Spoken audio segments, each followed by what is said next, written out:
I've been feeling so alone. Lately I've been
Whose radio is that? McMurray's?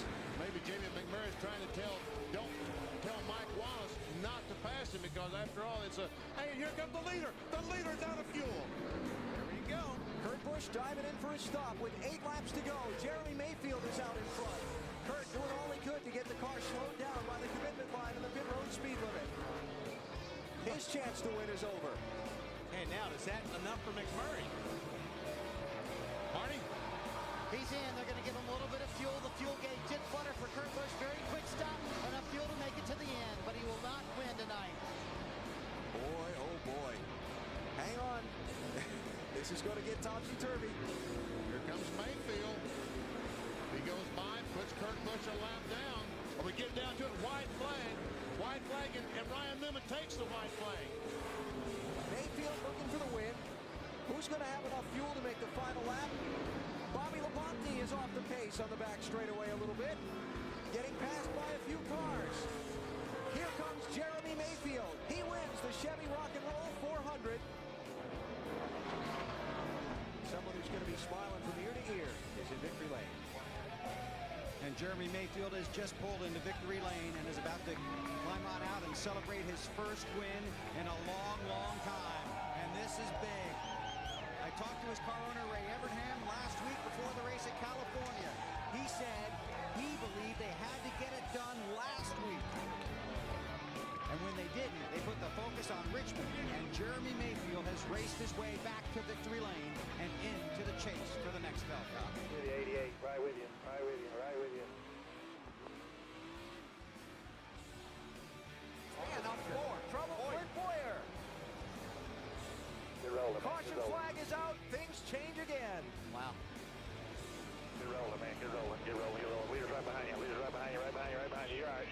Ding, ding, ding, ding, ding. You're all right, you're legal, you're legal, you're legal, you're legal. Got a little tap there, I believe, from Dale Jr. in the 88. 16th place, Clint Boyer goes around, 7 laps to go.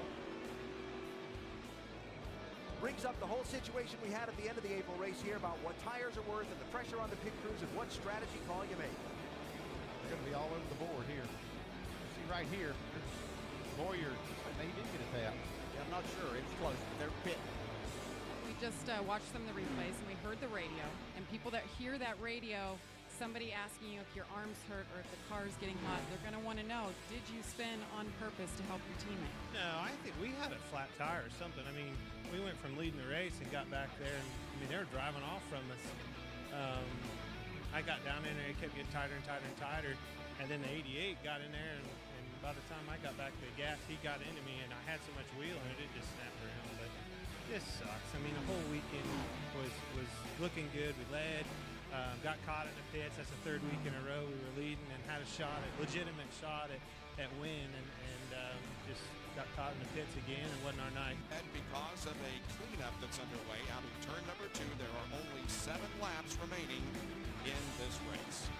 Everything was going quite well until we had an incident a few laps ago between Rusty Wallace and Jeff Gordon, and since then we've had a lot going on. So let's take a look at what happened to Jeff Gordon, who was leading points going into tonight. Rusty Wallace, the number 50 Raptor, was leading the race. Jeff Gordon attempted to take the lead on the outside. That's coming off turn 2. They go into 3. Jeff Gordon gets alongside. As they come down the front stretch, Rusty not able to go up. Jeff Gordon drives alongside. They go down in turn 1. In the middle of the corner, this happened. Rusty gets in the 24 car, hits the left rear, and puts the 24 car hard in the wall. From our overhead camera, our Pennzoil Copper cam, you see the contact. Rusty Wallace almost spun out as he was trying to correct his car. Terry Labonte goes by to take the lead, and we see the heavy damage to Jeff Gordon's car. Gordon gets by, looked like almost all the way by, and looked like Rusty. Maybe his car slipped a little bit, and he tried to correct it, and right up into Gordon he went. Dale Jarrett's crew chief, Todd Parrott, not wanting really to comment about the red flag situation. The only thing he did tell me, he says, hey, you know, they never do that in the past, so why they do it now? We should have finished this race under yellow. Of course, well, yeah, they're leading the race. What else is he going to say, right? So they're hoping that once it gets back under green, that DJ can hold off Schrader and Terry Labonte. But, man, been sitting there for a while. Those tires are cooling down. And the white flag is coming out. We've got one more left and caution. So Terry Labonte wins.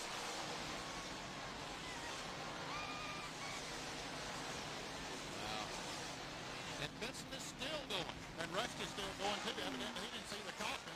Rusty is still racing up there, but that's all for They take the caution flag with the white, so they cannot change position, and Terry Labonte wins the Pontiac Excitement 400. Right front looked a little soft. Maybe it should. It's hard to tell right now, but they are definitely catching. Look at these two side by side behind him. Boy, I don't know, Larry. It's hard to say. It's not, it may be going down, but it's not down. No, that right front's rolling over all the way to the yellow letters. God, if it's me, you got to be sure, man. You can't take a chance. Ooh, Junior's there on the outside, and Bush is there.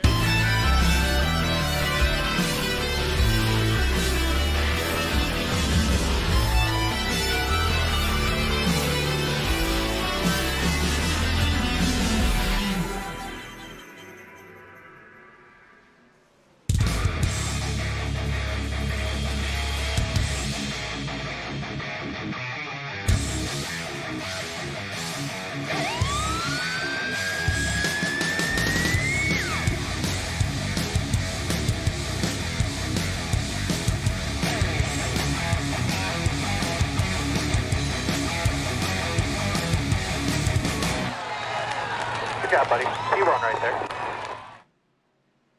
Well, you want to be...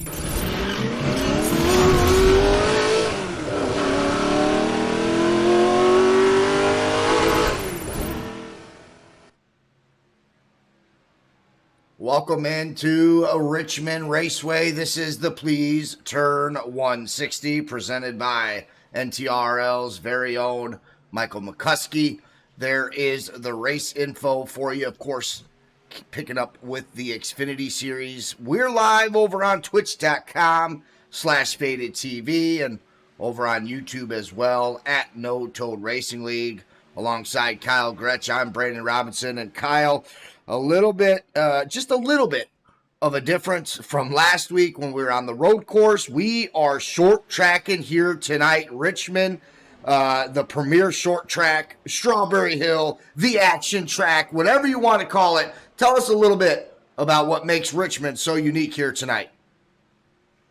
Yeah, Richmond's one of those tracks that's just, you either love it or you hate it. It's just real weird entry.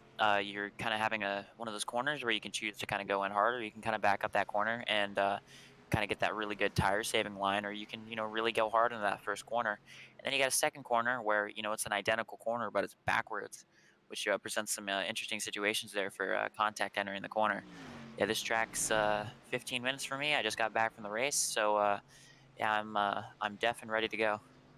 Deaf and ready to go. Our drivers in the practice session right now, qualifying here in a few minutes. Of course, going over the point standings that you guys saw in the opening. Kendall Kerr, 343 points, leading Johnny Brugg with 302. Matt Piercini sneaking up there, of course, with Johnny off last week. He's only down a point. Now, we did talk in depth last week about the 2 drop weeks. We won't get into that tonight, but these are the last 2 weeks, starting tonight and ending at Miami next week. We had talked a little bit last week, Kyle, about Johnny Brugg maybe picking up the momentum here at a track like Dover. Kendall Kerr, of course, though, that 40-point lead really sticks out to me. And Johnny Brugg, he's got Matt Piercini hot on his tail. Yeah, Piercini coming strong here. You got Kendall Kerr, and then you got, Johnny Brugg. These are really good drivers here for the series, but you're going to see some interesting contenders tonight. We're seeing AJ Benish up at the top, as well as Michael Redding, but we're also seeing the return of a familiar face here at NTRL. We got Skylar Carnes in the field, slowly making his way back up the practice time sheet as he's figuring it out. I don't think he's been racing all that much recently, but I would expect him to be up here in the front battling for the win.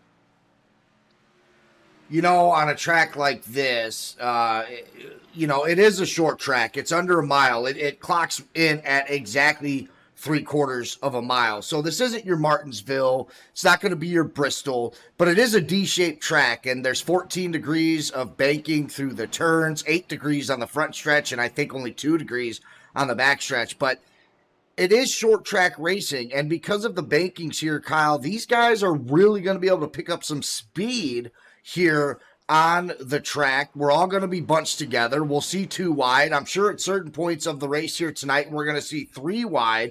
What can we expect realistically? I mean, are we going to see a lot of bumping, a lot of cautions tonight? Are we going to see some rubbing, or do you think everybody is going to try to stay out of each other's way and let Brugg, Piercini, and Kendall Kerr kind of race this thing out?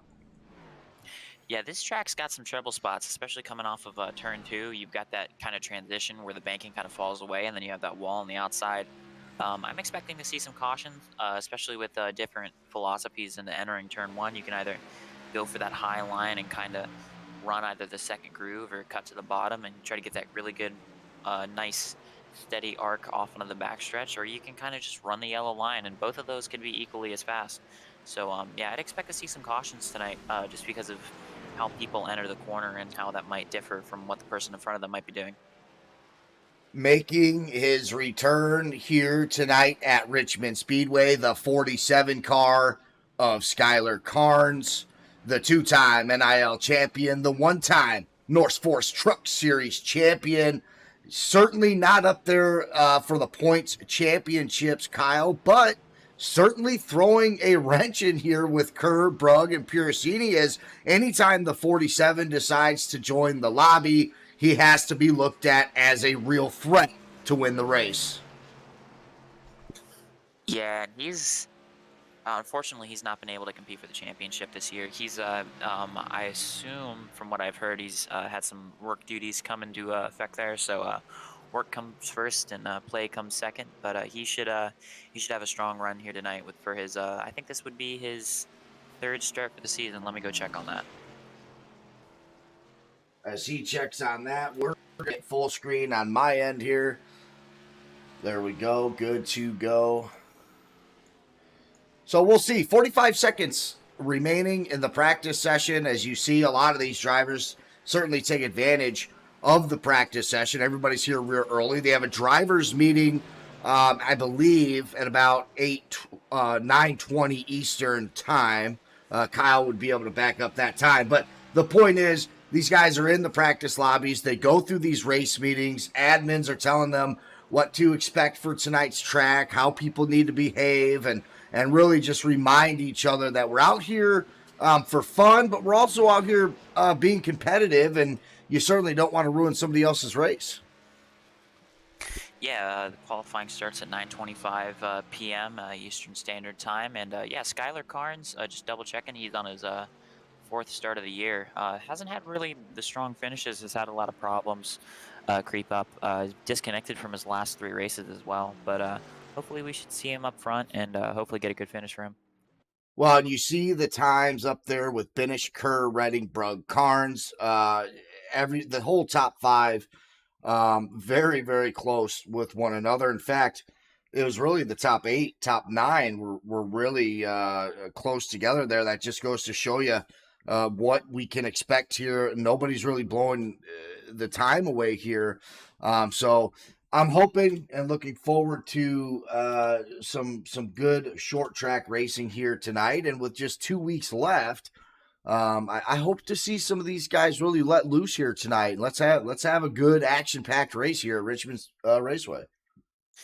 Yeah, and people tend to look at those tracks like Daytona, Talladega as the wild cards. Tonight could be a wild card with how we have tires set up. We've got 4 sets of tires here. You could see people kind of, conserving or, waiting for the caution. If we get a rash of cautions here, it's going to be chess games of when do you pit, when do you put on the tires, when do you give up the track position, potentially put yourself in a situation to get caught up in an accident. 1 fast repair, 4 tires.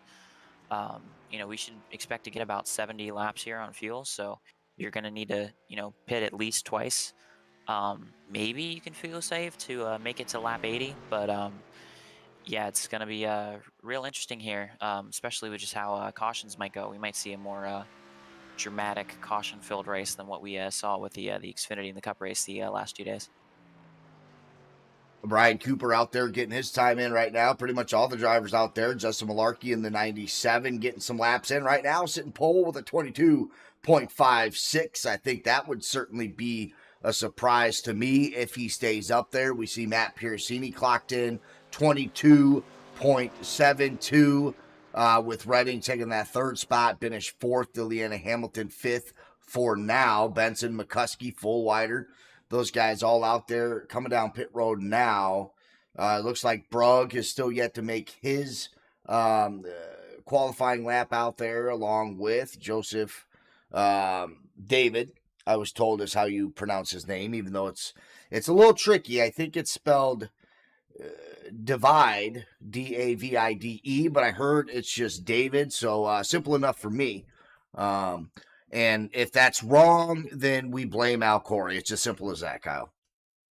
Yeah, I've been calling him Joe David for the last couple weeks, and I just looked at it today, and I looked at it under our name pronunciation form, and yep, it is David. So got the look on my face for that one, but yeah, it's just David.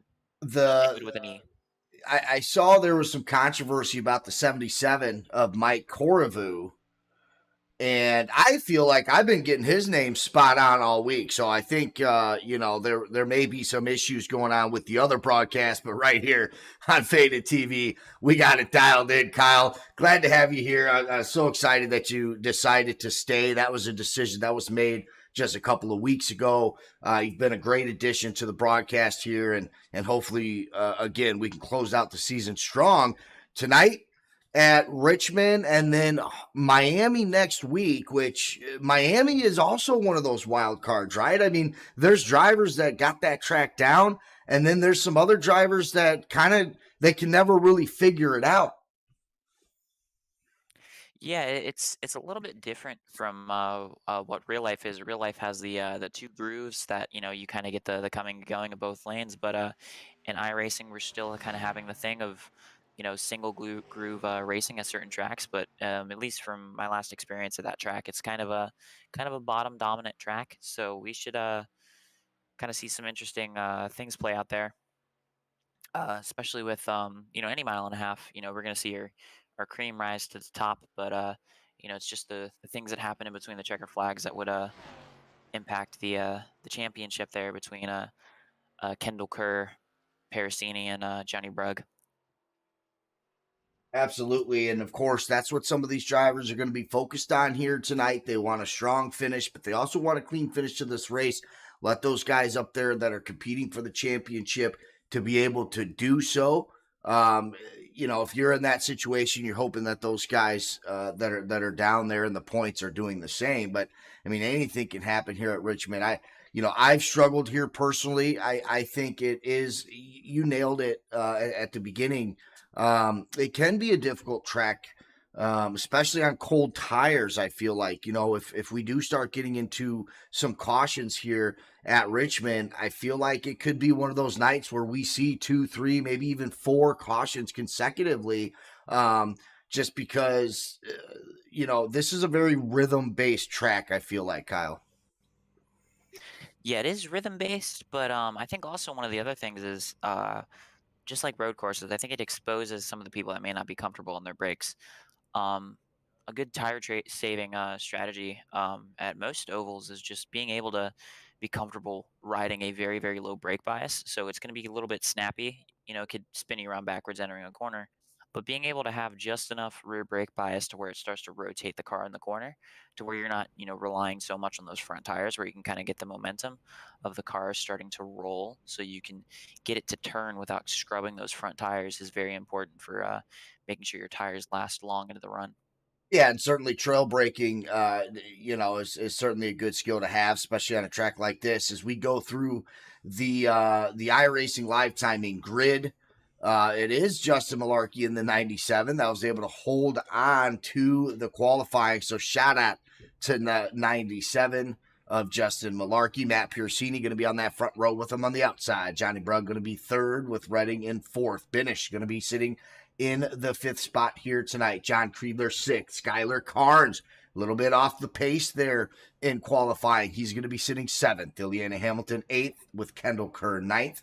And Jason Benson rounding out the top 10. Scott Kelly in 11th. Michael McCuskey, tonight's race sponsor, the Please Turn 160 here at Richmond Raceway, going to be right inside the top 12 there in 12th. Terry Fullwider in 13th. Oliver Turan going to be 14th with Brian Cooper, Will Jester, John Campbell, Marty Rogers, Gary Sargent, and in the 69 Toyota Corner, it's the only name I'm getting here on live timing. That's going to be rounding out our top 20 as we get underway here with some pace laps and get ready to go green flag racing here. Certainly, it's pretty exciting watching the IRL race. Of course, Kyle, you were there personally, so you had the best seat in the house, at least compared to us that watched it at home. Is there anything to take away from the IRL race that could be implemented here? I mean, we talked about Miami on the sim being a little bit different, a little bit handicapped compared to the IRL track. How does Richmond fare on iRacing compared to the IRL? I feel like a little bit the in real life the high line here it kind of comes in a little bit, so you can kind of see people roll the high line a little bit better than you can here. I think at least in the sim here, kind of doing the cut down to where you're hitting the yellow line in the middle of 1 and 2 is potentially beneficial to somebody, but yeah, I feel like it's this is probably, most short tracks are very comparable to what the iRacing or the real life counterpart is. So yeah, it's just yeah, it was good racing today with the Cup cars. Those are a little bit different than these with the transaxle. Xfinity race yesterday, really good finish, controversial for some, but interesting finish there. But I have to throw it in every time I talk about Richmond. The modified best race of this weekend is we go green here.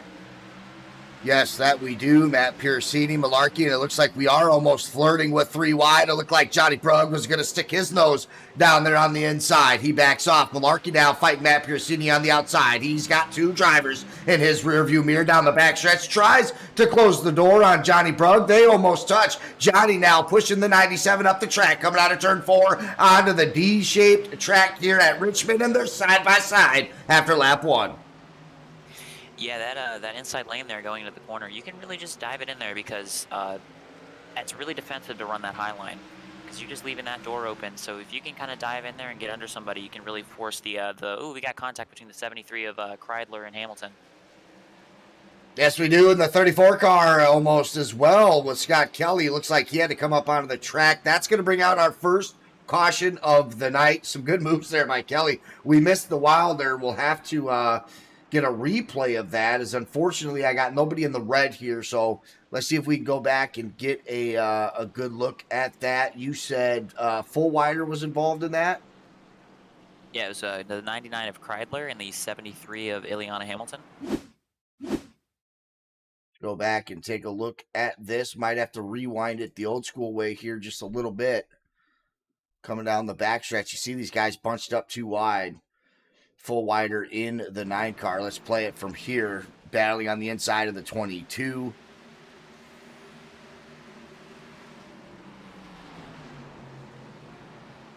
Oh, I think it originally happened, okay, in front of him, the 99 of John Kreidler.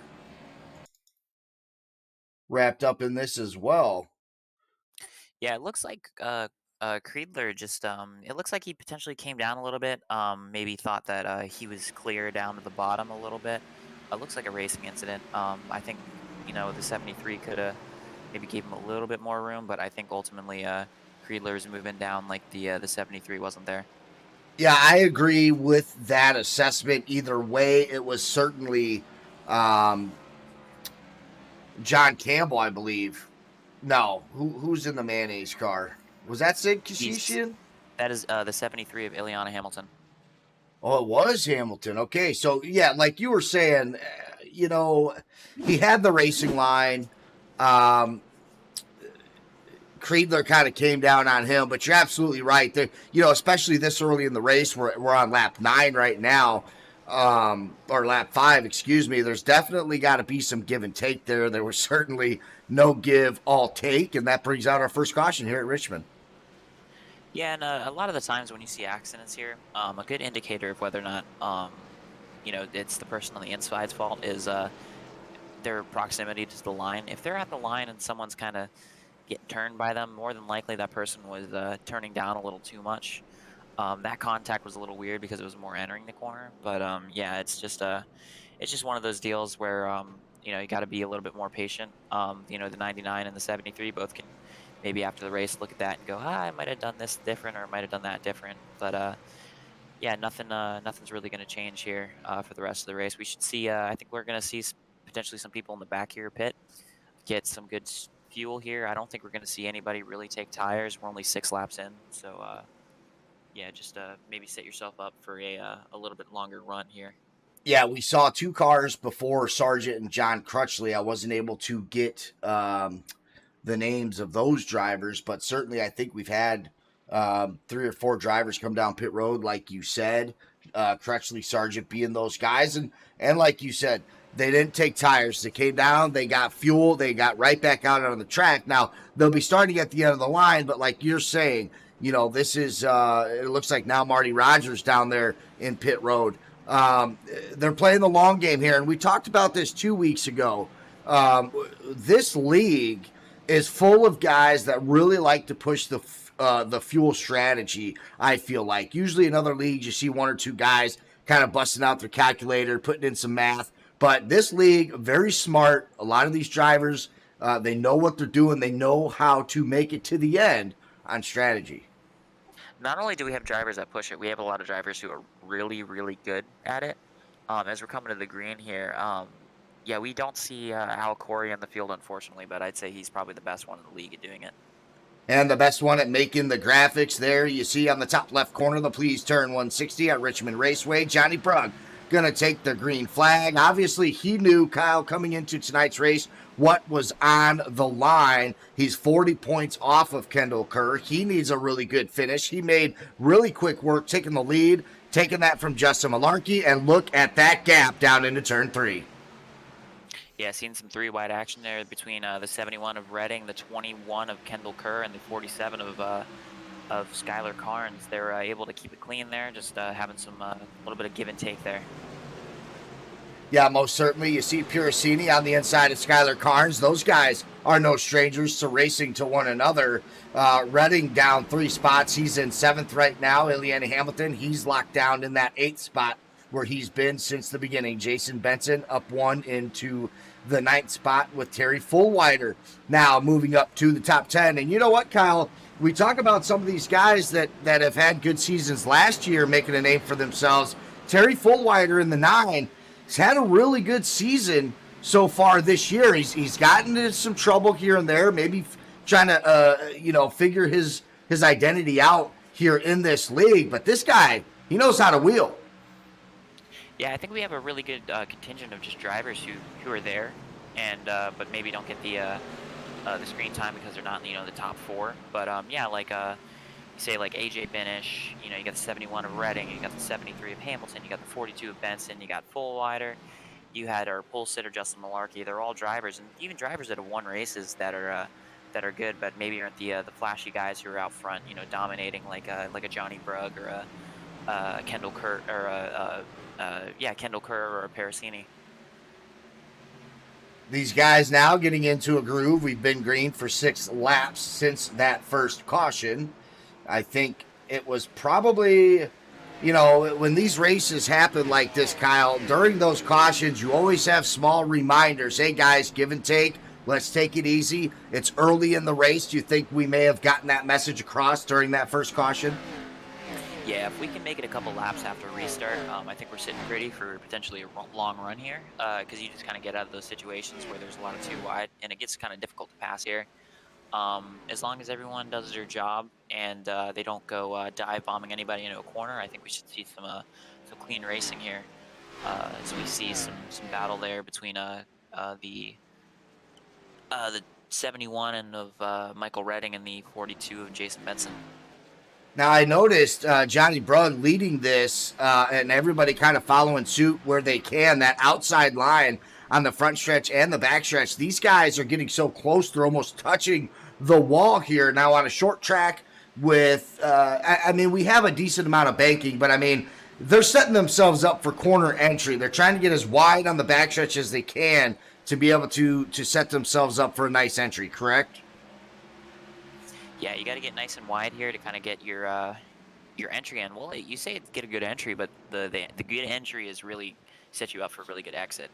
So, you're focusing on saving your tires here. This track's just an absolute behemoth when it comes to tire wear.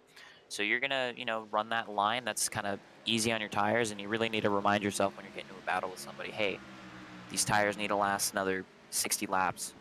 And once you get about 30 into it, and then you see everyone in your mirror either get closer or get further away, you're going to realize how well you treated your tires, at least in that first run.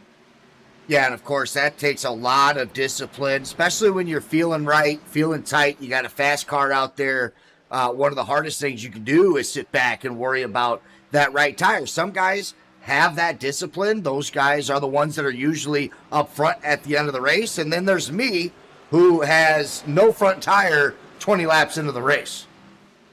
Yeah, I feel like right now, if you're the leader, you're sitting really, really pretty when it comes to saving tires, because you can dictate pace. You don't have anybody in front of you you're trying to catch, and you've got a person behind you who is only going to catch you as much as you're going to let them. So you need to just run your race, focus on saving your tires, let that person do what they're going to do, and hopefully when they either get to you or don't get to you, they're going to fall off harder than you are later in the run. Well, not only that, but I feel like if you had to, or if you desired, you could really give up 1, 2, maybe even 3 positions and feel confident about your track position. If you're one of these guys that are outside the top 10, outside the top 15, you really don't have that luxury of saying, hey, I can sit back, I can give up 3 or 4 spots and still feel good. Because if you do that, well, now you're almost outside the top 20 and these laps are ticking. Yeah, I think the problem with doing that up front is you're going to lose track position here. You're really, really, really not in a good place about 50 laps into this run trying to pass somebody. It's extremely difficult to get under somebody and get that drive off. We saw that a little bit yesterday with the battle for the win between Jonathan Nemechek and Ty Gibbs there, where you get under them, but essentially you just try to get under them in at 3 and 4 and try to get the drive off, but if they're running that outside, they'd just be able to outpull you down the straightaway. As we go through the field here, lap 22, we've already seen 1 caution here tonight on lap 5. Since then, we've certainly cleaned it up a bit, but these guys still been racing. I mean, I've going through the cameras here, I've seen some almost 3 wide action going into the corners, and since that first caution, there's certainly been a little bit more give there. But I mean, just look at this track and how fun it must be for those drivers to be out there experiencing this. I mean, sometimes we're at tracks, I mean, the guys that are outside the top 15, I mean, they're way back, but on a track like Richmond right here, everybody's still tucked in. We're too wide in certain areas of the track, even all the way back outside the top 15. I mean, this has got to be such a rush for these drivers. Yeah, we're seeing Skylar Carnes here closing up on Johnny Brugg. He's actually on the inside lane. He's not underneath of him yet, but he looked like he was trying to make a move there. Yes, Johnny's kind of fallen back a little bit to Skylar here.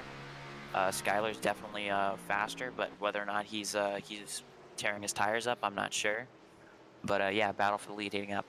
Last lap, Johnny Brugg with a 23.57. Skylar Carnes with a 23.56. So that goes to show you just how close these drivers are. The best laps, 22.71 to Brugg, 22.78 with Carnes.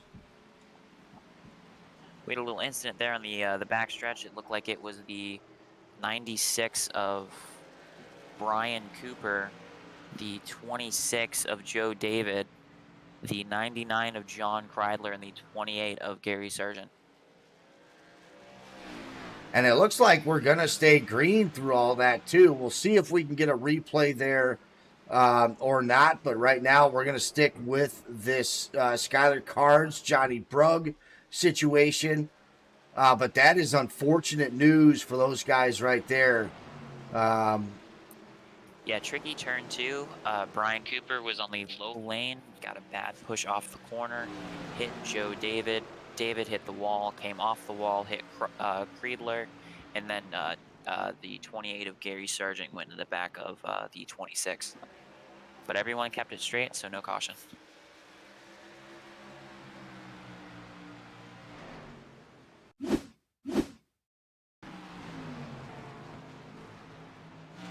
Yeah, Skylar close here to Johnny Brugg. He's just in an interesting spot here. It's very, very hard to get that run. You really need to run higher up on the racetrack and then cut down, as you see them both do that. He's going to have a good run here. He might look to the inside. He does not, but Skylar's going to go high here as Johnny has to run defensively onto the bottom. Skylar's going to get a really good run here off of turn 4, and he's going to be able to get a run. Gets a little bit loose off, so he's not going to be able to get to the back bumper of Brugg here. It's the battle resets. Yeah, it really does. And, of course, these guys have raced each other competitively for a really long time. They've been on teams with one another in different leagues. So they know each other very well. They're very competitive, very fast. And right now, what used to be Brugg chasing Carnes is now Skylar chasing Brugg here in the early going. 30 laps in out of 160. But behind these guys, it really start to fall off there. It looks like Kendall Kerr, 1.65 seconds off the leader. Yeah, you see even drivers in real life kind of have struggles with this racetrack. You specifically think of somebody like a Ryan Blaney, who's, you know, a good cup driver in his own right, but has always struggled at Richmond for some reason, just not able to have the what it takes to make speed here kind of click. Although today he did leave a bunch of laps for the first time in his career, so hopefully tonight Kendall can do his best Ryan Blaney impression of today, not of years past. Oliver Turan and Terry Fullwider battling it out, both up 4 spots, both making their way inside the top 10. Right now, though, it's the 77 Chevrolet of Mike Corriview up 12 spots here at Richmond Raceway. Of course, maybe a couple of those spots coming to that incident that you were describing, Kyle. But nonetheless, up 12 spots with 30 laps. Pretty good driving by the 77. Yeah, just, you know, if you're not outright, because qualifying is so tight here, you know, we saw a very, very close distance between the first, I mean, top 10 is separated by almost a tenth. It's, you know, it's extreme, a tenth and a half, so it's extremely close. So you miss it just a little bit in qualifying, you're going to be starting far back. So he's and even qualifying pace isn't, an indicator of how you're going to do in a race at this track, because tire wear is so important. So if you're able to, keep tires under you, even if you're not the fastest driver in the field, you can find yourself in a really good position here and potentially find yourself in victory lane.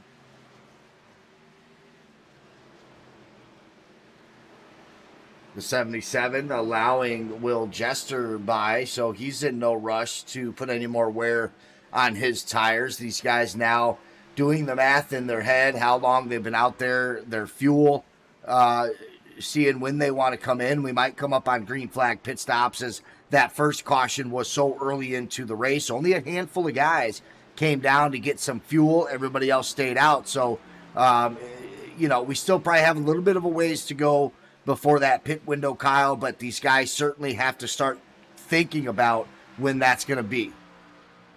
Yeah, with it being kind of around 70-ish laps, I mean, you're kind of setting an opportunity here. Are you going to split it into a 2-stop race? It's essentially what, that whole stage 2 battle was during the Cup race today, where you're just kind of figuring out, hey, are you going to do 2 stops or are you going to do 1 stop? Because if you do 1 stop, you need to save potentially 10 laps of fuel here, which is doable, but you've needed to be doing it since the drop of the green flag. And with the help of that caution, some of these drivers who pitted during that caution might be able to stretch it to them. But also you need to be focused on just kind of clutching and being able to save that much. So go ahead and take a look back up front. Skylar Carnes was able to make the pass on Johnny Brugg. We're going to go ahead and take a look at the replay of that, show you guys how that got done. You see the 47 right on the back bumper of Johnny Brugg, dips down on the inside, and it actually looks like, to me, Kyle, Brugg knew Skylar was finally getting the run. He checked up high. You saw him slow down quite a bit, letting Skylar pass him, saying, hey, I don't want to fight right now. We're still too early into the race. Yeah, Johnny might be just admitting defeat here to Skylar, at least on speed, or at least on this part of the run. Just recognizing, like, hey, you can go out, you can go you tear your stuff up, or as we see somebody in the wall in front of the leaders, see a 66 of James Lawson. Yeah, that's a big pick right there. You saw Johnny Brugg had to check up quite a bit. That's going to allow Skylar Carnes to almost get up to a 3/4 of a second there, but it also is going to allow the 21 of Kendall Kerr to make up some time there. He was almost 2 seconds off pace. He is on Skylar Carnes, but he's able to make some time up on Johnny Brugg. And as glad as we are to have Carnes back racing with us, the real race is between those two drivers here tonight. Johnny Brugg sitting second in points, with Kendall Kerr having a 40-point lead. So right now, I mean, a second place finish is cool and all for Brugg, but if Kendall Kerr's still there on the podium with him, he's really not making that much up for the point standings. Yeah, Kerr doing a really, really good job here from his starting spot in 9th. Just kind of keeping those tires under him and being able to consistently sit here in 3rd place. Like you talked about, points are important. We got 2 drop weeks, and we'll have a better idea after the final race how those stack up. But yeah, no. Johnny unable to make a big leap here, and that's the unfortunate thing, is you can only do so much. You can finish in front of the guy, but if he finishes right behind you, you gain a handful of points over the course of a weekend.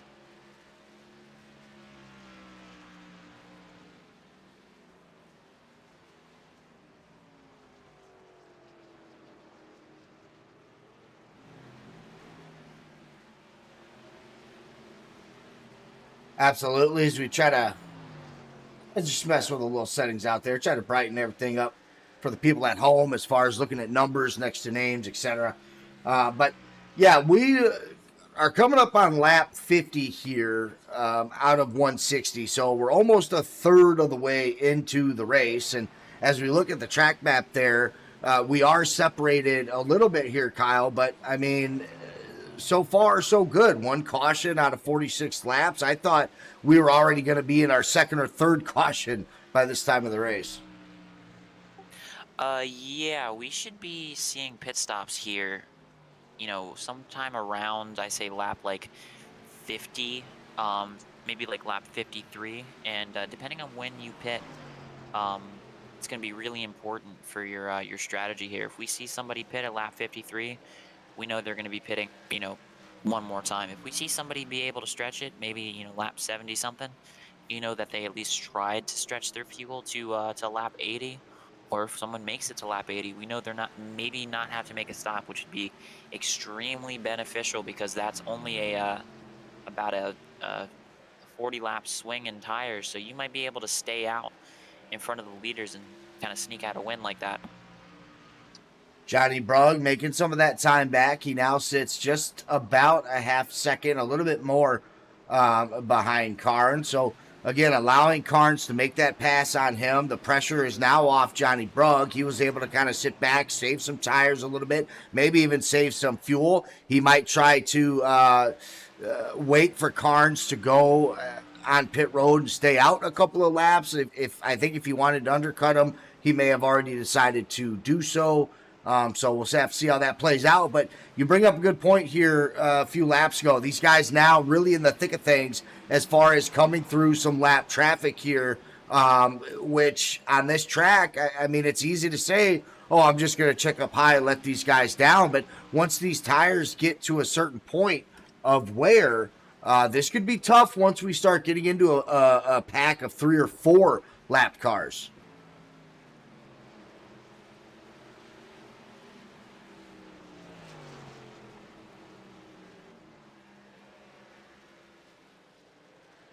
There is the lap times between Skylar Carnes and Johnny Brugg. You can see the differences there through the sectors.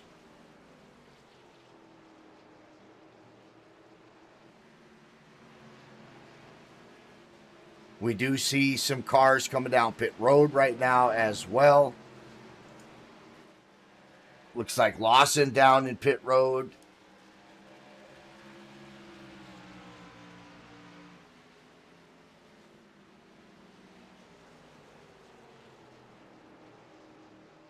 John Creedler, he's come down for his green flag pit stop. Jason Benson now making his way in, and there we go, filling up the screen right there. Ileana Hamilton coming down as well, and right now it looks like we're going to start seeing everybody shuffling in for their green flag pit stops.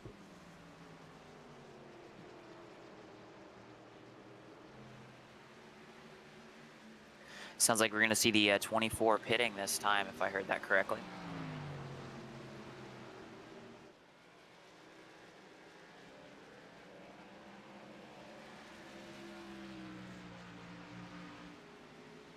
Oh, sorry, it was the 34 of Kelly.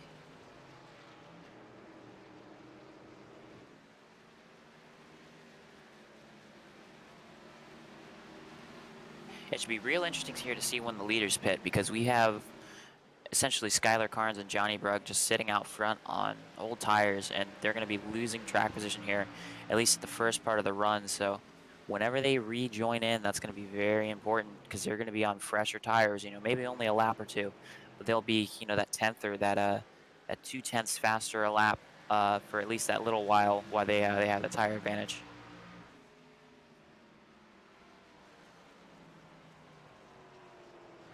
Yeah, absolutely. And it looks like as we do get through these rotations, this is when it starts getting dangerous. This is when it's going to get really congested, not only traffic-wise, but Kyle, like you said, speaking of the tires, when we have green flag pit stops on a short track like this, not only are we going to get really congested and the fast guys are racing with the slow guys, but we're going to see a huge difference in tire wear from the guys who have come down versus the guys that are up there in the top 8, which could really make things interesting, but also a little dangerous. Yeah, we could potentially see an incident where there's a closing rate issue where a driver is, on older tires and they're not going to be able to go into the corner as hard, and someone behind them has got fresh tires and they're just going to misjudge and they might run over a guy. Right now, Carnes, Brugg, Kerr all decided to stay out. We're still under green, lap 59 of 160. Carnes making the pass on Brugg about 15 laps ago, I think would be fair to say.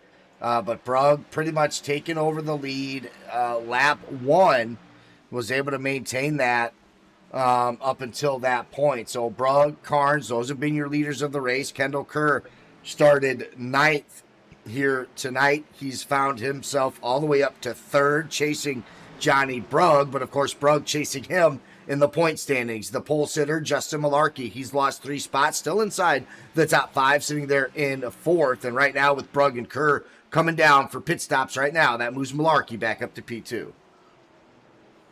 Yeah, I'd expect to see Skylar Carnes as he comes over the radio. He is pitting this time, so we should see Skylar come in, and they should be equal on tires here. So it's very interesting. You know, Skylar only going to have a lap fresher tires, but he might lose, you know, the crucial 2 or 3 tenths just on just that extra lap of tire advantage those guys are going to get on him. Now, this is how it looks coming off of pit road. All these drivers are well into turn 1 here. This is a very sketchy pit exit, if you will. So these guys are really going to have to take a look at their relative, maybe call out on the radio when they're exiting pit road, entering pit road, of course, always. But I think this is going to be one of those key tracks here, Kyle. When guys are exiting pit road, the communication is going to be huge.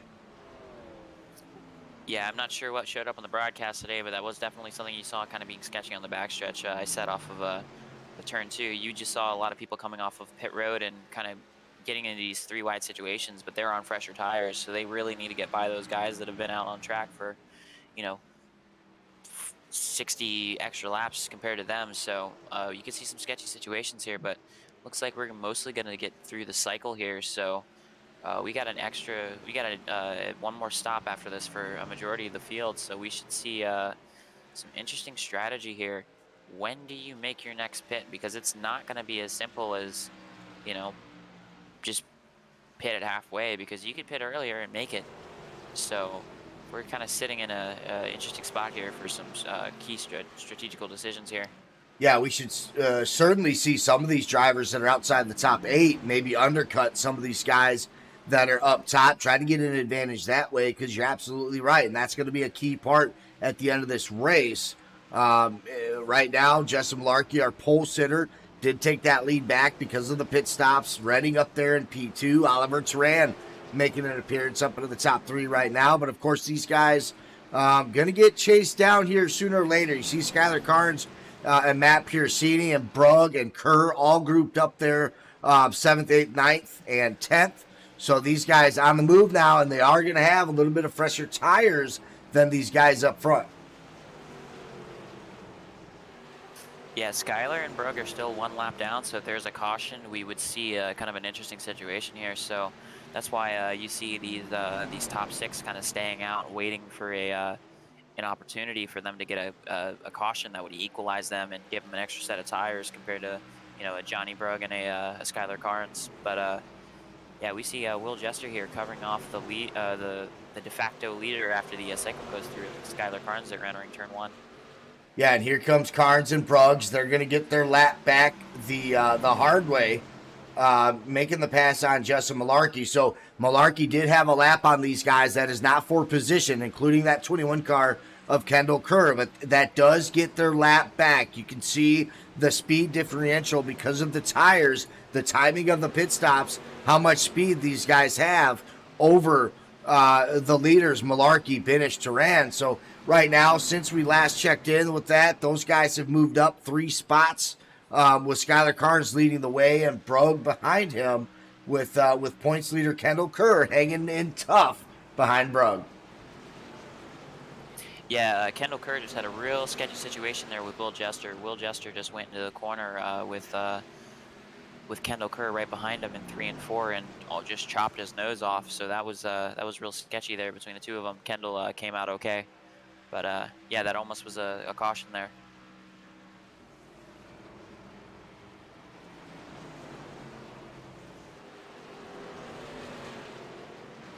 Lap 71 here out of 160 so far. It's been pretty good.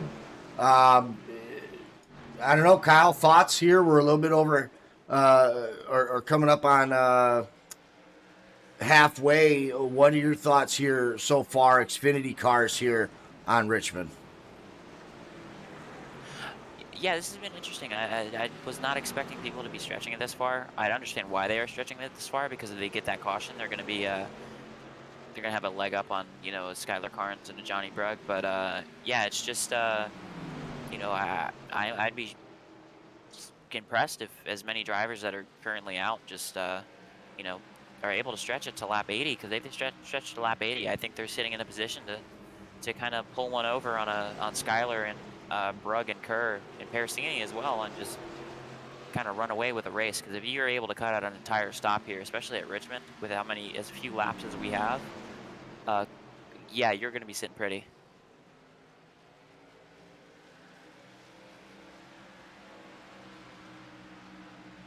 So you see Oliver Turin said he's going to be pitting in this time, so we will not see Oliver stretch it. So we see some kind of a jam up there between Johnny and the 96, or the 99 of Creedler. Well, I think that's the right call, too. I mean, Oliver Tran looking in his rear view, seeing the leaders making their way up to his bumper. There's no reason to really stay out there and try to fight those guys. You know they're going to make the pass on you. You need to come down pit road. He stretched it out there as long as he possibly could, as far as what makes sense. And once he sees those guys in his rearview mirror, I think he made the right call. Say it might as well come down pit road. Yeah, but there also becomes another part of it of when you don't commit fully to a strategy, where you're just kind of awkwardly sitting there, where he's going to have to pit probably a lot earlier than he could the next stop, just to, you know, not have that awkward little pit road excursion where he takes fuel with, like, you know, 5 to go or something. So yeah, one of the things that's important is committing to a strategy and making sure you hit your goal that you're supposed to, and not kind of halfway commit and then find yourself in an awkward situation. Yeah, I think Malarkey and AJ Binish may stretch it to lap 80 here. That's extremely impressive, especially Malarkey with the lead he has. He's got an 11-second lead over AJ at the halfway mark, and he's going to pit. Oh, he's pitting this time. So we were wondering when Malarkey might come down pit road. He certainly stretched it out longer than anybody else has. And now finally here on lap 78 coming down pit road. Yeah, AJ Binish sitting out front in front of Skylar Carnes here. He's got a 3-second gap to Skylar. So I'm not sure if he pitted in that first caution or not. That would be very, very telling of what his strategy would be. But yeah, he's sitting good here if he's able to stretch the fuel as long as he has.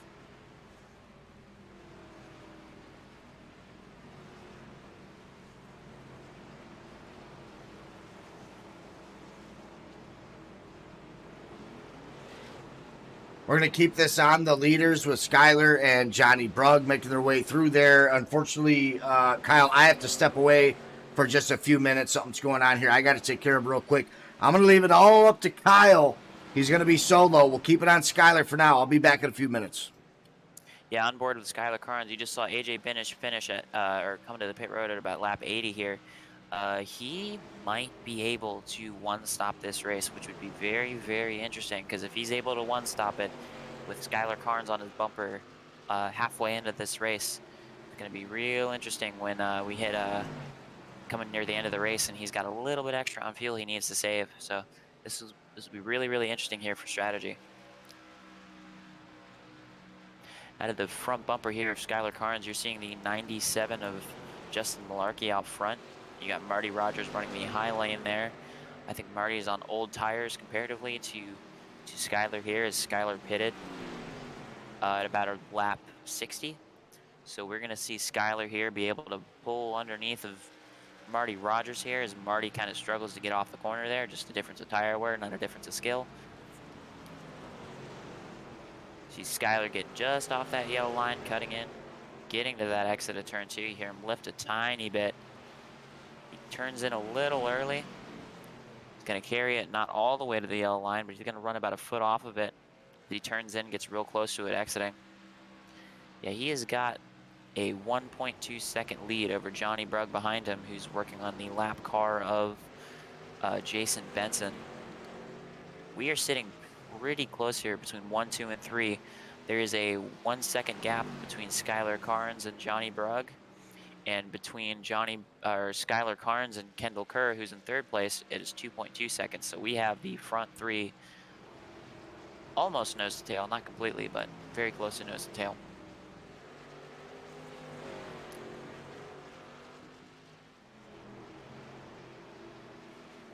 Yeah, so Skylar, Johnny, Kendall, Parasini, all the way back to 14th place will all need to pit again 100%. But the problem is if AJ Binish is able to stretch it to the end of the race on 1 stop, he could potentially steal a win here. So this will be very, very interesting here come lap 160.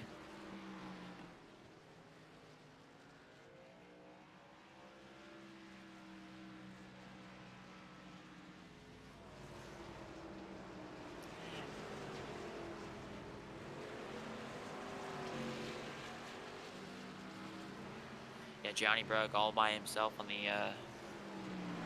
backstretch here entering turn 3. He's got 2 lappers ahead of him. He's got the 69 of Josh Corner, and then he's got the 96 of Brian Cooper, your Monday night ARCA series broadcaster. Does a fantastic job with that. They will be at Richmond tomorrow. I will be broadcasting, and I will also be racing, so that'll be interesting to see. As we see Brian Cooper on the outside lane, Skylar Carnes looking underneath. Tires on these cars getting old. It's going to get difficult to pass people, but it looks like Brian Cooper is on a lot older tires, so that was easy work there for Skylar Carnes. Got the 69 of Corner in front of Skylar Carnes. He seems to be holding position pretty well. Skylar's not been getting into his lead there, as we see a car pitting is the 22 of Michael McCuskey.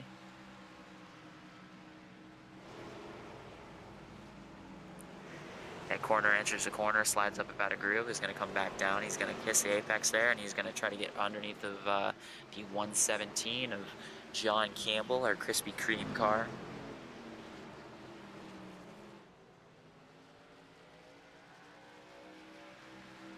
Yeah, Skylar just needs to exercise a little bit of patience here. He's 2.6 seconds in front of Johnny Brugg here, so he can be slightly careful, but he needs to make sure he's not obliterating his tires here.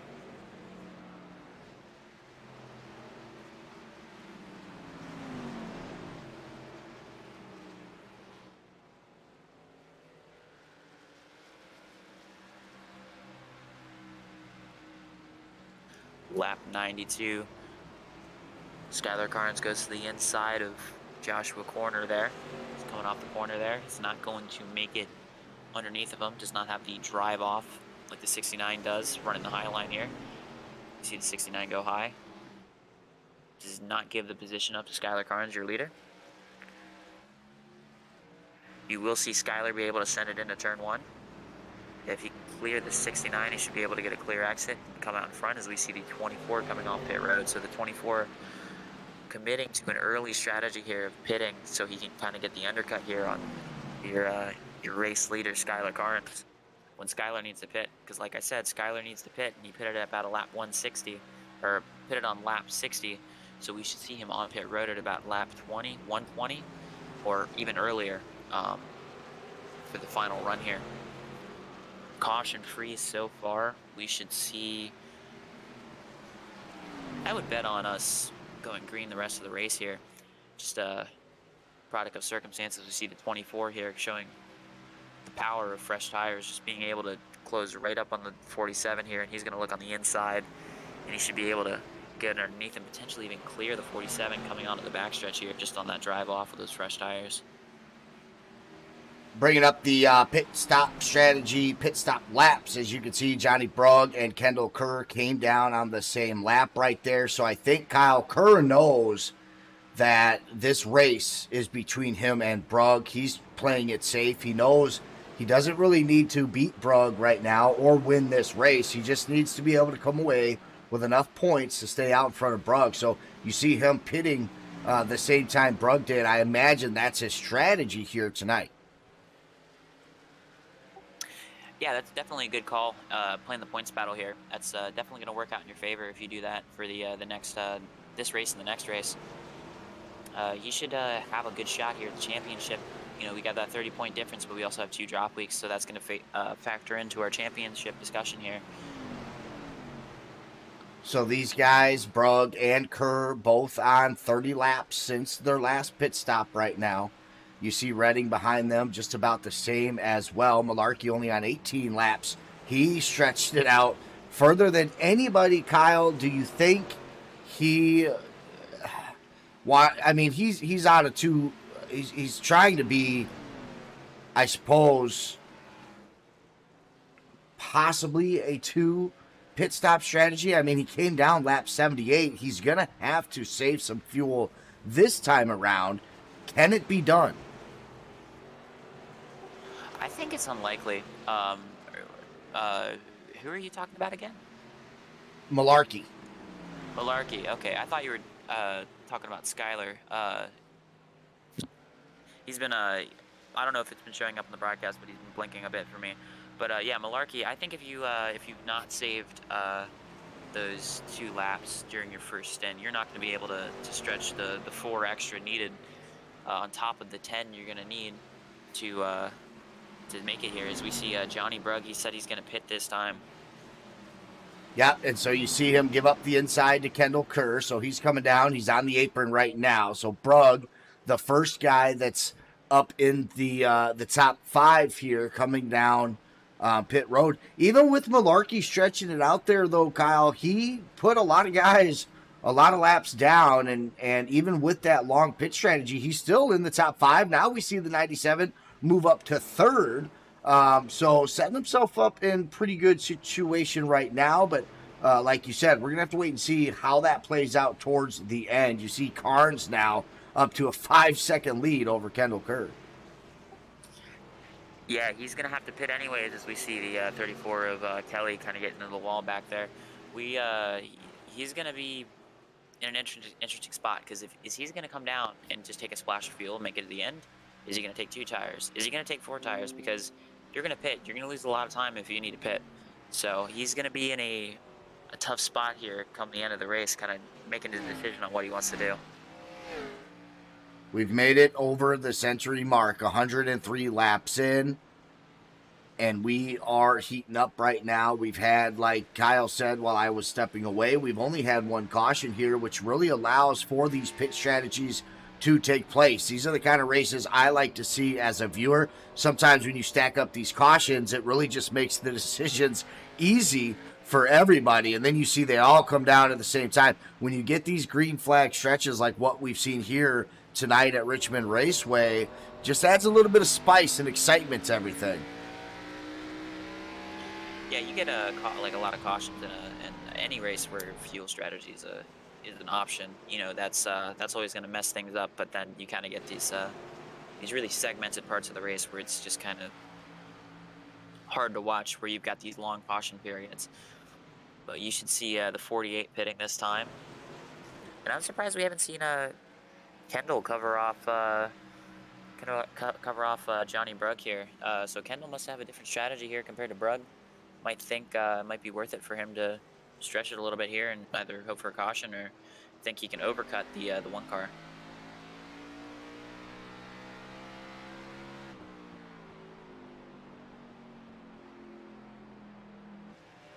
See the 34 hitting pit road. Scott Kelly. So we make our way through the 2nd round of green flag pit stops. We do see some of the guys shuffling in and up the tower there. But one thing that I want to point out, pretty much when you take Brugg and Piercini and just a handful of guys out, I mean, you see it right there on the tower, Kyle, 6th place right now. They're a lap down, so we only have 5 cars that are on the lead lap. Of course, that'll change when Carnes, Kerr, and Malarkey come down, etc. But it's not going to change drastically. I mean, we have a lot of cars that are a lap or 2 or more in this race. Yeah, specifically with Skyler and Kerr staying out for long as they have is yeah, with how long they've been out front, you're going to see these, large contingent of lappers kind of staying a lap down. If you're 1 lap down, I think you're still in it. You're probably waiting on strategy here, but yeah, if you're 2 laps down or if you're 3 laps down, I think you're sitting in a rough spot here for the rest of the race. Last couple laps, I've been paying attention. I actually was just checking if something happened to Kendall Kerr, but he has fallen tremendously compared to Skylar Carnes. The last lap alone lost about 4/10 to Skylar, and coming across the line this time, Skylar crosses the line, and Kendall is going to cross the line, and he is going to equalize. So maybe that was just a fluke couple laps, or maybe Yeah, in his tires fact, falling off. matter of fact, he has a better lap than Skylar Carnes did, 24.13, with Skylar Carnes clocked in at 24.15. So, but nonetheless, now comes Kendall Kerr down pit road. So, as you said, he did stay. The first time he came down, the same time Johnny Brugg did, the same lap that is. This time he lets Brugg go in. Now, Kendall could be on the same pit strategy that he had always been. Maybe Brugg was the one that came down a little bit earlier. Maybe that was his pit strategy. Yeah, the undercut is powerful here, so you're going to get that tire and you're going to be able to take advantage of it. But the problem is that later on in the run, you're going to have no ability to attack. You're only going to be able to defend. Skylar Carnes said he's pitting in this time. So all the hitters now going to be officially down pit road with Skylar coming down. That's going to allow Malarkey and Binish to kind of clean up some of this time. You see 15 seconds behind the leader right now. It'd be real interesting to see here if AJ Binish can stretch it, because I know we had caution laps in the beginning here, so he's going to have to save a little bit more than he did last time. If he was able to maybe stretch it maybe a lap or 2, I'd be more confident in his ability to make it to the end, but with how close he's kind of cut it, I'm not sure if he's going to be able to make it.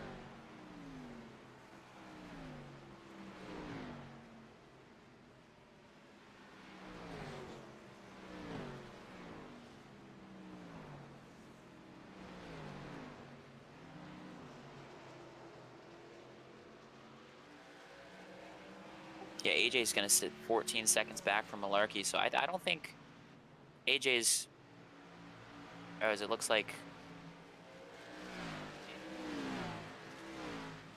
no, AJ's now 6 seconds back from Malarkey. There's a timing still going through cycling with the green flag pit stops, but yeah, he's going to sit 6 seconds behind, and I don't think he was that close to Malarkey the last time they went through these pit stop cycle. I think he was about 11 seconds behind previously, so either he's picked up the pace or Malarkey's really saving here, so should be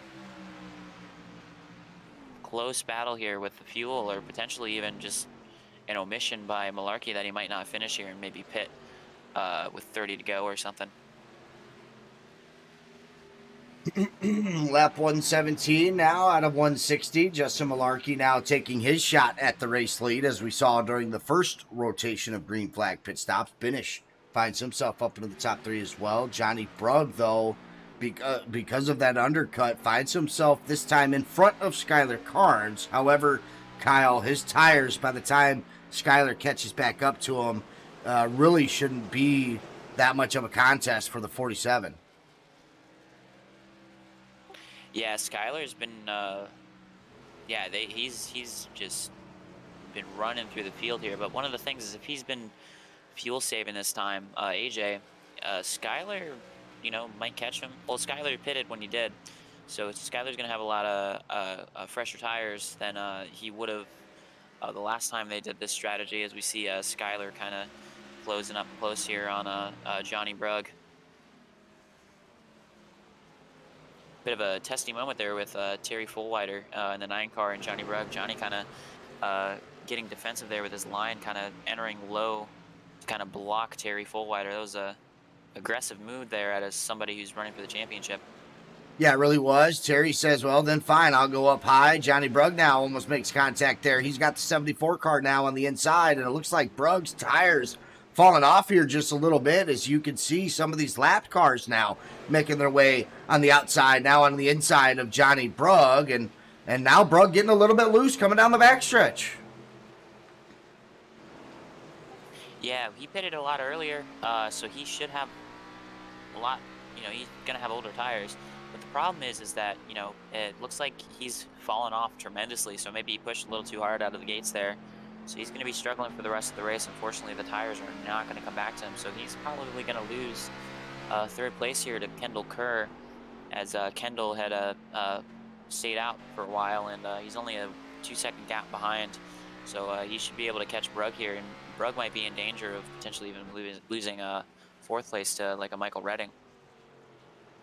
Yeah, and maybe with the undercut, he felt like he really needed to try and take advantage of it, pushed it a little bit too hard, trying to make up as much time as he could. It looks like it's going to hurt him in the long run, as, again, Carnes made light work of that. He came out of pit road, tracked down Brugg, passed him with ease. Right now, your top 5, Malarkey, Carnes, Brugg, Kendall Kerr, Redding.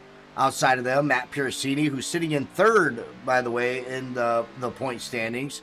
Oliver Turan in 7th, and Ileana Hamilton in 8th. Yeah, Piracini, I think, is sitting on potentially the oldest tires on the racetrack, just or at least out of the lead group. He's just he pitted early, so yeah, not able to capitalize on that undercut as much as he thought he would have.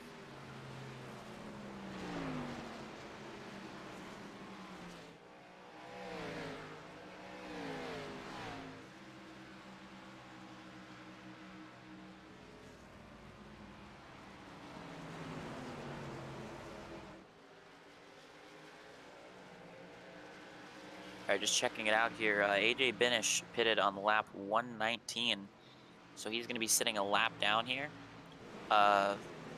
He has fresher tires, so he's going to be able to kind of rummage through the field here. So, 40 laps left. Seems like a stretch here to say look out, but, he's not too far behind. He's about a straightaway behind Skylar Carnes here, so it'd be interesting to see what he can do here in the later stages of the race, and potentially even be on the knock on the door of a top 5 here. Denny Hamlin, pretty sure anybody looking at that timing screen kind of thought, he's too far back. Yeah, he's too far back, looking at the time and seeing it kind of drop and drop and drop, thinking he's going to equalize, but then all of a sudden he's there and he's passing for the lead. So I wouldn't count on AJ Binish here for being a disruptor in the top 5 here.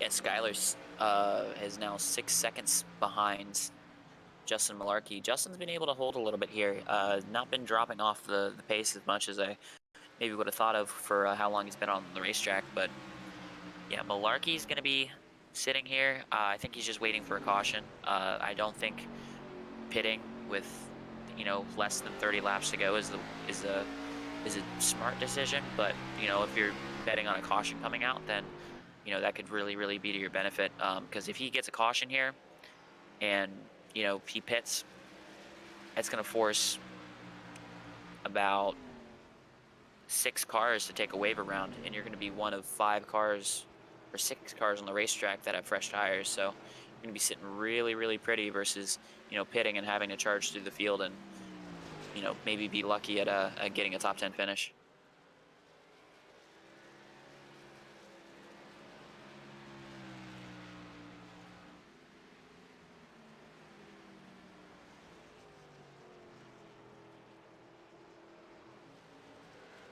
We have the 002 of Oliver Turan, first car lap down, pitting in this time. So his race has unfortunately gone the way it has, as we see him get sideways coming on pit road in front of Skylar Carnes.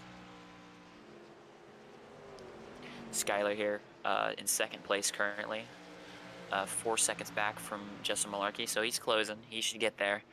I'm not sure Malarkey can make it on fuel. Be very bold if he could, but I don't think it's likely.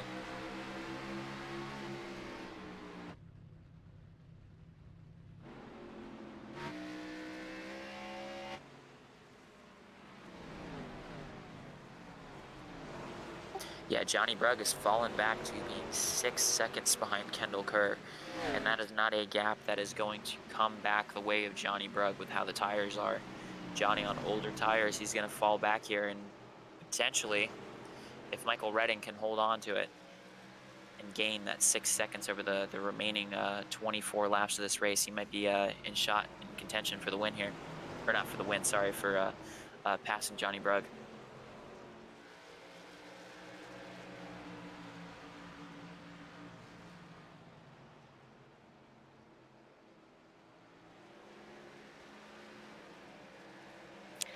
$25 laps to go here at Richmond for the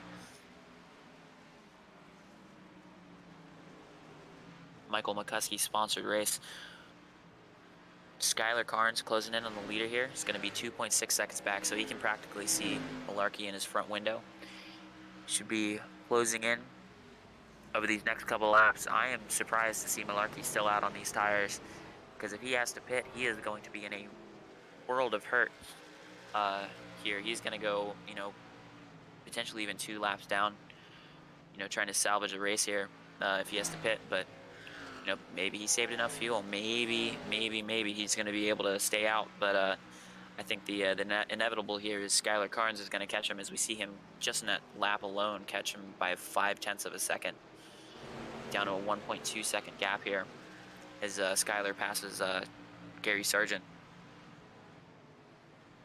Next up for Skylar Carnes is going to be John Crutchley, also known as Nodge, in the 48 car. He's a big fan of Jimmy Johnson, a man who's won here plenty of times. Had the pleasure of seeing him do that a couple times in person. But Skylar here is going to make potential quick work here as he dives to the inside going into turn 2. Yeah, Justin Malarkey out front. See just behind him, there's the 47 of Skylar Carnes just breathing down his neck. Coming off of turn 2 here, Skylar's potentially got a run. He might look on the inside as he sticks the nose out to kind of look. Malarkey goes defensive to the bottom. Skylar's going to back up the corner there. Going to try to get a good drive off. Skylar going to look on the inside. 3 wide into turn 1. Skylar underneath. But Malarkey's going to have that high line drive off, but Skylar with the fresher tires is going to make it stick. Is we're potentially going to see Parasini stick it in there 3 wide.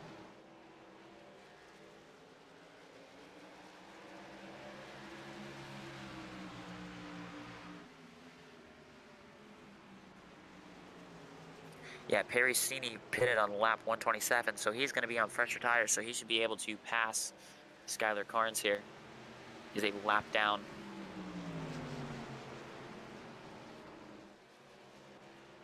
All right. Excuse me, he's 2 laps down. My apologies to Kyle and the rest of the gang, having some technical difficulties trying to work it out. What a great job, though, Kyle. Doing double duty there with nonstop from Kyle Gretsch, calling this race. Phenomenal job. We're picking up right where he left off. Skylar Carnes does make the pass on Justin Malarkey. Kendall Kerr in 3rd. You see Johnny Brugg trailing him back in P4, but really separated from the pack. Kyle, it looks he's 17 seconds off Skylar Carnes. What happened with Johnny Brugg? Well, he had that undercut, and we saw another driver who had the undercut pit for tires not too long ago. So he's really going to be struggling here on tires, and I don't think it's in his best interest here to pit because it's too late. You know, 18 laps to go. You're not going to be able to pit and make up the time that you made by pitting. That was a decision that needed to be committed to a long time ago. You know, that might be a problem here for Malarkey. I think if you're Malarkey, you need to just focus on saving here. Just take what you can with the fuel. Yeah, another driver to keep your eye on, AJ Benish. He is coming up. He is not too far from the race leader, Skylar Carnes. So if he gets by Skylar Carnes here and he's on fresher tires, he might be able to get to Redding and be on the, you know, knock on the door here for a top 5. with even with Johnny Brugg. Johnny Brugg is falling off tremendously. You could see Johnny Brugg fall back to Redding past Brugg, and potentially AJ Binish a lap down at the moment, unlap himself, and potentially get to Johnny Brugg. Yeah, you can see Johnny really struggling on the backstretch for sure. He's getting a little bit loose there. He's got a lot to deal with till the end of this race. As you said, 15 laps to go. If he just had to come down for a splash of fuel, that might be something that, is worth doing. But to do a four-tire, even a two-tire pit stop, you're going to lose so much. You're going to lose the lead lap. It also looks like he has he's got quite a bit of damage. He's got some front right damage from getting loose, smacking up into the wall, and then he's also got some damage on the back end there too. I think just consequences, Kyle, of him having a really, really loose race car right now. Yeah, it'd be interesting to see when those incidents happened, because, yeah, last time I saw him, I do not believe he had those. We saw some defensive driving there, and potentially some frustrated driving there between him and Terry Fullwider. I'm not saying anything happened between the two of them. Potentially that could be an explanation of what happened. But yeah, he's going to be struggling here on tires.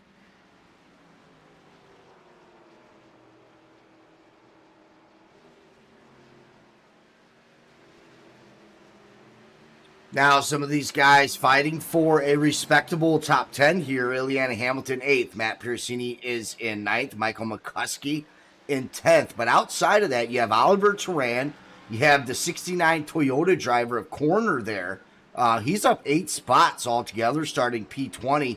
He's now up into that 12th spot with Gary Sargent behind him in 13th. So still lots of racing going on. I know we focus a lot on the leaders, but hey, here tonight at Richmond, why not? I mean, Carnes, Malarkey, Brugg, they've been going back and forth all night long here.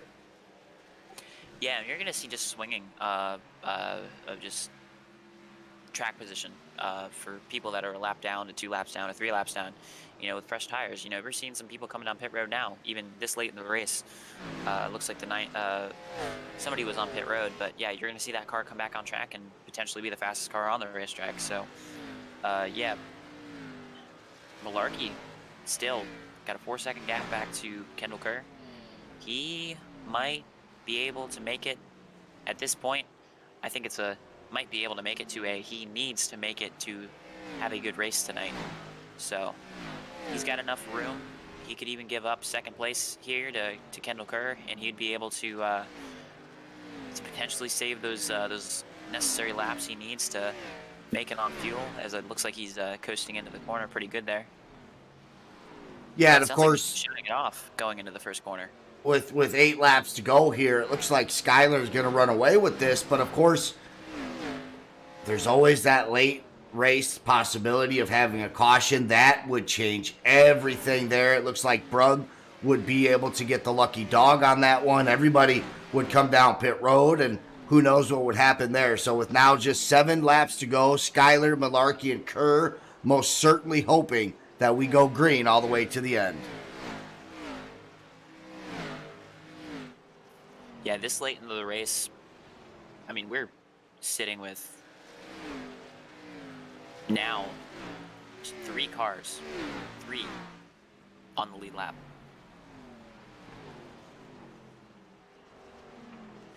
So if a caution came out, Johnny Brugg would get the wave around. But I'm not sure how long he's going to have that with Michael Redding breathing down his neck. And AJ Binish not too far behind in 6th, closing up. So yeah, this race is not over. If there is a caution, it would just take everything that we've been talking about and just throw it out the window. But yeah, Skyler Carnes out front on his return to the Sunday Series, just doing, to be honest, kind of what at least I expected out of him. I know he's not been racing this series for a while, but to have him come back and be as good as he is, he's showing what he's worth. So. Yeah, of course. I mean, always good to have Skyler back. I know the guys in the league enjoy racing around him, and not able to make the whole season. due to IRL stuff. And as you said, he has ran a few races here this year, but unfortunately lost connection in all of those races. It looks like he's going to make all 160 laps here tonight, and with 3 to go, over a 10-second lead over Kendall Kerr. He did give up that spot. Malarkey did. You were saying he could give that spot up to Kerr. Malarkey's out of fuel. Oh, there's an accident. Oh, he got hit. He's out of fuel.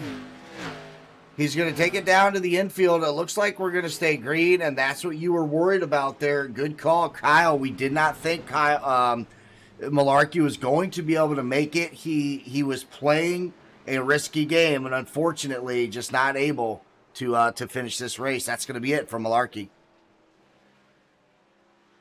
Yeah, Skylar Carnes here. Looks like he's taking the white flag here. Going off into turn 1 here for just a awesome display. 2 cars on the lead lap here with interesting strategy here. Coming out of turn 4, it is the 47 car of Skylar Carnes making his return here at Richmond Raceway, taking the checkered flag. Kendall Kerr behind him, going to be coming in a solid P2. And Kyle, 2 cars on the lead lap, going to finish this race. How about that?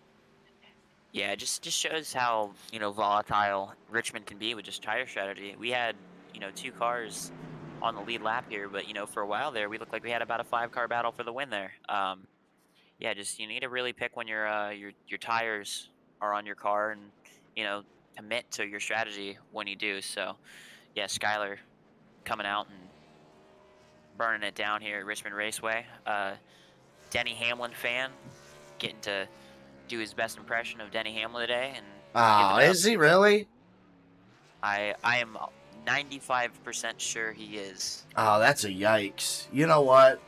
We can't even interview this guy or anything. Nope, not happening. I just gotta say, for Denny Hamlin, man grew up in Chesterfield, Virginia, which is about, say 30 minutes south of Richmond. So this is his home track. He was outbooed Kyle Busch. Kyle Busch was not booed as loud as Denny Hamlin was, which is pretty crazy. Surprising. Yeah. Speaking of interviews, though, as I said, I was having some technical difficulties. I'm still having technical difficulties. I think this broadcast is hanging on by a thread, so I think it'd be best to just end it here at the checkered flag on the track, celebrating with Skylar Carnes. Alongside Kyle Gretsch, we'll get some quick thoughts on what you feel about this race. We'll have to keep it real quick, though. I think we're about to start dropping some frames here. Yeah, just real quick, congratulations, Skylar Carnes. Just coming out of the woodworks after some real-life struggles with work. Coming out and dominating as expected. Just fantastic driver. Kendall Kerr, 2nd place, really good for the championship. And Johnny Brugg, 3rd place here after the 97 of Justin Malarkey dropping out with running out of fuel there at the end. Yeah, and Kendall Kerr virtually wrapping up the championship with the 2nd place finish. Skylar Carnes winning in his return. I do apologize for the abrupt ending here. We appreciate you guys, but that's going to be it. We are going to be live next Sunday, Miami Homestead Championship race. We'll see you.